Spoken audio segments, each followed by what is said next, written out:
It's an end-of-day wrap for eminywizard.com and marketwizards.com. We've just closed the regular trading hours session on the 14th of March, 2019, reminding traders to use risk capital you can afford to lose.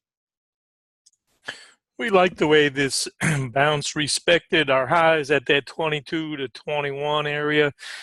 We thought that if the pullback could get past this 14 zone, we could test again the angel and the lows of the day. And we remarked that this 10.5 area was really the start of our support zone. And make sure you're paid coming into that 1175. And we had a time stop out when the market couldn't take this out in the afternoon. It was choppy. We thought, if you had a good run coming back in, why give it all back? So we had suggested cover. And if you want another short, obviously, you're going to take the middle trade to the 60 back in here. And we had said as long as the 18 holds, that's our aggressive resistance. But really not a huge edge because it seemed to be just Theta Burn type of day. And this is what we were looking at with the angels and demons. While we thought by that 1175, 11 and a quarter, make sure you are paid coming into the angel.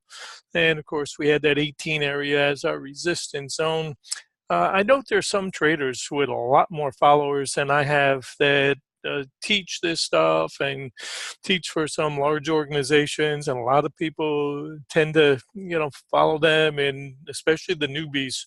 And I notice a lot of times if it goes below it's 11 and a quarter, we're going to short, and if we take out the 24, we're going to go long. And for me, that seems to be backwards trading. I don't get it. I don't understand it. And I'm not knocking someone else's style. I'm just saying for us, we'd prefer to actively engage and see if we can take something out of the day. So what do? You wait till you get to the lows, then, sell it to come down looking to sell all bounces. That's hard to do. So normally the S&P likes to range trade, especially after we've had a solid run like we've had the last few days. So we were thinking Theta Burn, and we were thinking play, from the outside in, rather than that style of trading, which would be, from the inside going out. And I thought that served us well today.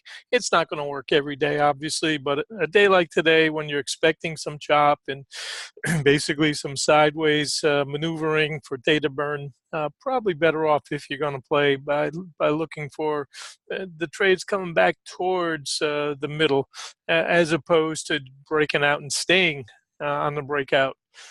Look at the overnight high. We took the first overnight high out, and then we make another new high, and then we come back and come all the way through, and we take out the lows, and then we bounce back to the middle. This pattern I noted early today, and I said I think this is the Z pattern, and I think this is a go nowhere pattern. And sure enough, we took out this low again, and then we bounce immediately and come back. But we did respect that 21, 22 area we talked about yesterday, and then kind of drifted back in, and very neutral close at that big important 12.5 area that we've talked about. So for now, we're still going to keep this resistance back here at 21, 22s. And at this point, the market still has to prove it and show us by taking out the lows and going back in to start to close some of the gaps below us.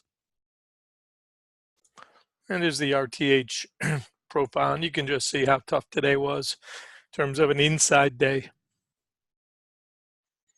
All right, this is E from marketwizards.com and eminywizard.com. Hope you had a great day. Catch you all tomorrow.